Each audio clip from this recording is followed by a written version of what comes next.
This video is brought to you by the 3-Minute Board Game patrons. Keep us independent by supporting us on Patreon.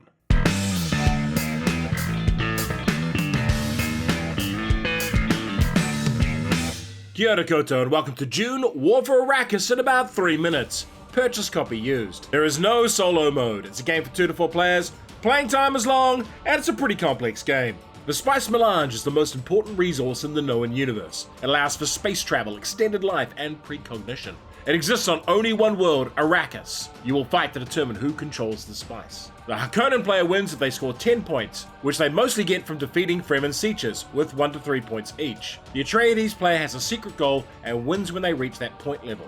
They gain points from completing mini-quests. Dice. Dice are used for both orders and combat. Card management. Each side has 2 factions, each with their own cards. Player turn. The game is driven by action dice. Roll and assign them on your board. If you have too many in one category, reassign them. When it's your turn, you will spend a die to take an action. Any die can be spent to play one of your special cards. The strategy die lets you move 2 different legions on the board one space. The leadership action lets you move 2 different legions with a leader. The Harkonnen player may remove 1 ornithopter to get a bonus move. Both dice can be used to attack, but surprise attacks give a little boost. In combat, you roll 1 die per unit, plus 1 die for each level of the siege. You may also discard a card for an extra die. Star symbols activate 1 leader each, but mostly combat comes down to daggers versus shields. Special troops remove 1 enemy shield each, and then each shield cancels a dagger, and the remaining daggers do 1 hit each. Elites and specials can take a hit and be reduced to a regular. After 1 round, if the attacker wants the battle to continue, they can reduce an elite to normal and fight again. Deployment lets you place troops onto the board, or deployment tokens for the Atreides player. Deployment tokens represent hidden troops.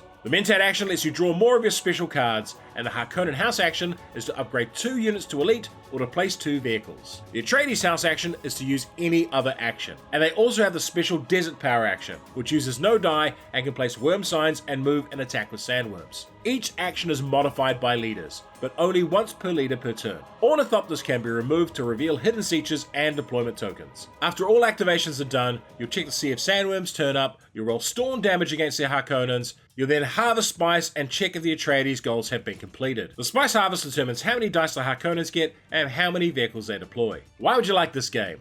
War for Arrakis is in many ways a sequel to War of the Ring, a favourite game of mine. It has many of the same core ideas of that game, but changes them to fit the different setting. Overall, I like the look and presentation of the game. The models in the map are great and very evocative. The core dice system is solid, and I'm a big fan of games that don't let you do everything each turn. Sometimes you won't have deployment dice, and you just have to make do with the troops you have. The system here is more forgiving than War of the Ring, due to the overflow rule, and that any die can be used to play a card. I like there's a bunch of characters, and they have strategic powers as well as an effect on the board. And I also like how the Atreides units can move using Worm Sign. It's very dynamic compared to other movement. All up, this game would suit 2 people who are Dune fans and want a sci-fi head-to-head war game. The best thing about this game is the family atomics. However, I can't help but feel underwhelmed by the game. It's far too easy to scout out sieges and deployment tokens, and the Harkonnen gameplay loop of go smash base, then go smash next base is rather dull. That combined with the Atreides win conditions, which feel very opaque, and the game ends up feeling like a race for one player to complete a bunch of trivialities before the other player rocks around the clock. Despite all the Dune-looking bits and wonderful presentation of the game,